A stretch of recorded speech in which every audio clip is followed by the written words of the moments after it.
Welcome.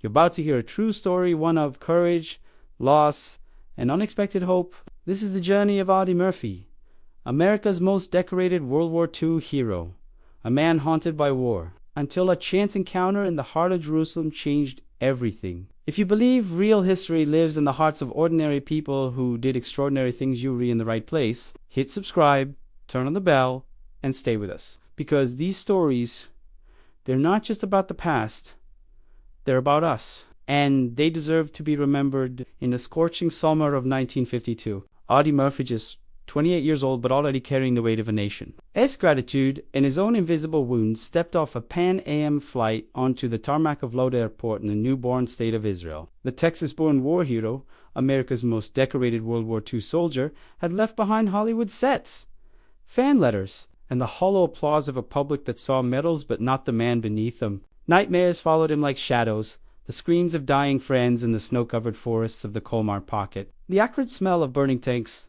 near Sicily, the silence that came after too much noise. He wasn't running away, he was searching for peace, for purpose, maybe even for God's will, forged in fire just 4 years earlier. Felt like a mirror to his own soul, scarred, defiant, alive against all odds. He wandered the narrow stone alleys of Jerusalem's old city, past the Western Wall, where men whispered prayers with trembling hands, past the Church of the Holy Sepulchre, where centuries of faith layered like He didn't speak Hebrew, barely knew Jewish customs, yet something in the air of the mix of incense, dust, and resilience called to him. One afternoon, near the Jaffa Gate, he noticed an elderly man struggling to carry crates of oranges from a cart. Without thinking, Audie stepped forward. "Let me help you with that, sir," he said in his soft Texas drawl. The man, his face creased like ancient parchment, looked up with sharp, kind eyes. "You're not from here," he said, not as a question, but a fact. "No," Audie replied. "I'm from Texas. Name's Audie." The man nodded slowly. "I am Eli Cohen, and today you are my guest." Eli lived in a modest apartment in the Rehavia neighborhood, walls lined with books in Hebrew, English, and German. Over tea and fresh pita, Eli spoke of surviving Auschwitz, of losing his entire family, of rebuilding a life in a land where survival itself was an act of hope. Audie, usually guarded, found himself speaking about his father, the abandonment, his mother's death when he was 16, enlisting at 17 by lying about his age, watching his best friend die in his arms near Anzio. "You carry ghosts," Eli said gently, "but ghosts don't own you unless you feed them." For the first time in years, Audie didn't feel like a legend or a broken veteran. He felt, seeing under Jerusalem's golden sun, walking through the olive groves of the Mount of Olives, Audie began to exhale. Eli didn't offer advice. He offered presence. They'd sit in silence, watching the sunset paint the dome of the rock in hues of rose and amber. "In my tradition," Eli said one evening, "we say Tikkun Olam, repairing the world. But you cannot repair the world if you do not first repair yourself." Those words settled in Audie's chest like a seed waiting for rain. Weeks turned into months. Audie extended his stay, renting a small room near Elis in Rehavia. He walked the markets of Mahane Yehuda, learning to say Toda when handed a fig or a cup of strong Turkish coffee. He visited kibbutzim in the Galilee, where young pioneers tilled the soil and sang at night just as he once sung gospel hymns with his siblings in the poverty-stricken fields of farmers' Texas. But it was with Eli that the real healing began. One Shabbat evening, as candlelight flickered on the table, Eli showed a letter he'd written but never sent to his youngest daughter, Miriam, who was only 6 when she was taken to Treblinka.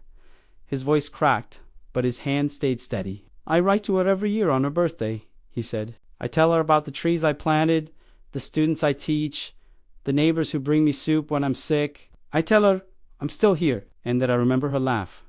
Audie's eyes filled with tears. He thought of his own brothers and sisters back home, how he'd been distant since returning from war, how fame had built walls between them. That night, in his room, he pulled out a sheet of hotel stationery and began to write, not to a general or a studio executive, but to his younger sister, Nadine. "Dear Nadine," he wrote, "I'm in a place where stones speak in silence has a name. I miss your laugh. I'm sorry I haven't been the brother you deserved."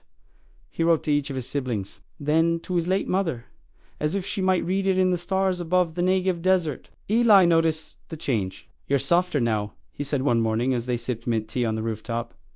Not weaker, just open, Audie nodded. Back home, they want the hero. Here, you let me be just a man.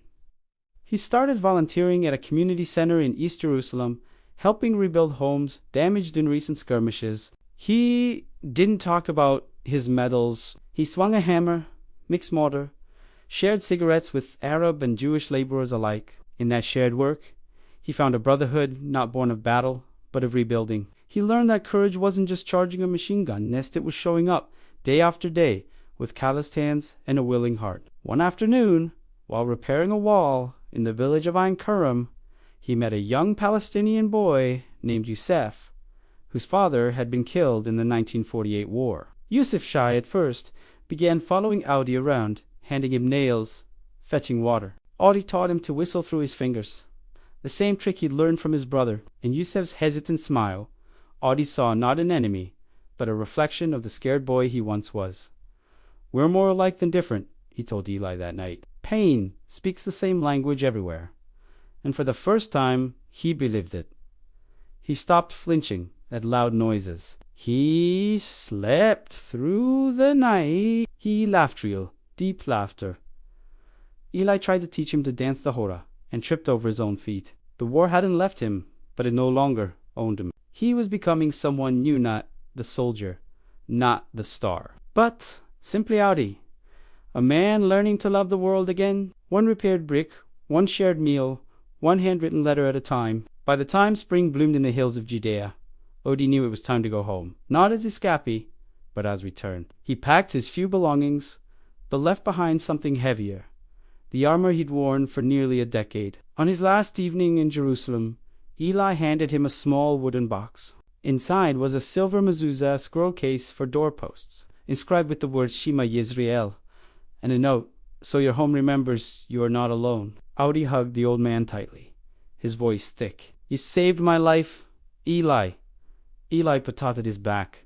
No, my boy, you saved your own. I just held the light while you found the key.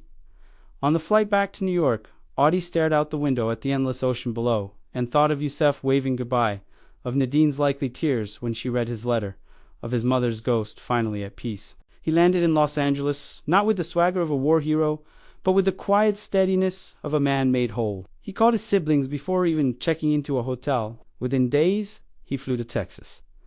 When he walked into his sister's farmhouse near Farmers, Nadine dropped the basket of laundry she was holding and ran to him. They held each other for a long time, silent, except for shared sobs. Over the following weeks, Audie didn't talk about battles. He helped mend fences, played with his nieces and nephews, sat on the porch watching fireflies juiced, like when he was a boy. He wrote more letters to veterans struggling like he once had, urging them to seek help, to talk, to remember they were more than their worst day. He used his fame differently now, not for glory, but for connection. He visited VA hospitals not as Audie Murphy, Medal of Honor recipient, but as Audie, a fellow traveler who knew the dark and had found his way back. He even started a small foundation to support veterans. Reintegration through community service inspired by the kibbutzim in Jerusalem as quiet acts of rebuilding. Years later, when asked what changed him, he'd smiled faintly and touched the mezuzah still affixed to his front door in California.